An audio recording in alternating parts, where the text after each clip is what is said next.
अस्सलाम वालेकुम। आप देख रहे हैं पीए न्यूज एचडी और मैं हूं आपके होस्ट सादिया बतूल। शामिल करते हैं आज की अहम खबरें। पाक फौज हर मुश्किल घड़ी में अवाम के साथ है।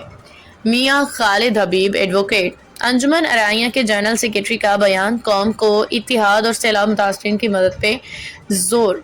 लाहौर अली अहमद अराई को बयान देते हुए अंजुमन अराइया के जनरल सेक्रेटरी मियां खालिद हबीब एडवोकेट ने कहा कि पाक फौज हर किस्म के हालात में अवाम के तहफ़्फ़ुज़ की ज़ामिन है।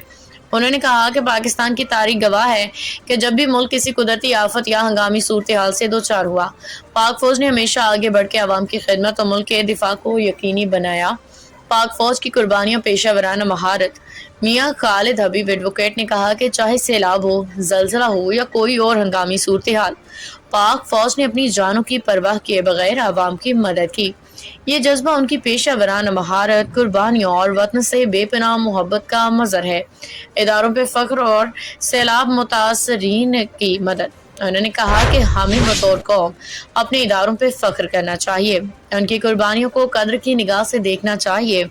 उन्होंने सैलाब से मुतासरा खानदानों का जिक्र करते हुए कहा कि घरों, तैयार फसलों और कीमती सामान के नुकसान ने मुतासरीन को कड़ी आजमाइश में डाल दिया है।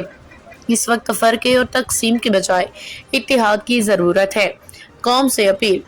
मियां खालिद हबीब एडवोकेट ने आवाम से अपील की कि वो दिल खोल के सैलाब ज़दगान के लिए राशन इमदादी सामान फराहम करें ताकि उनके टूटे हुए हौसले बुलंद हो सकें। न्यूज स्टूडियो से अब तक के लिए इतना ही। मजीद खबरों और अपडेट्स के लिए देखते रहिए पीए न्यूज एचडी।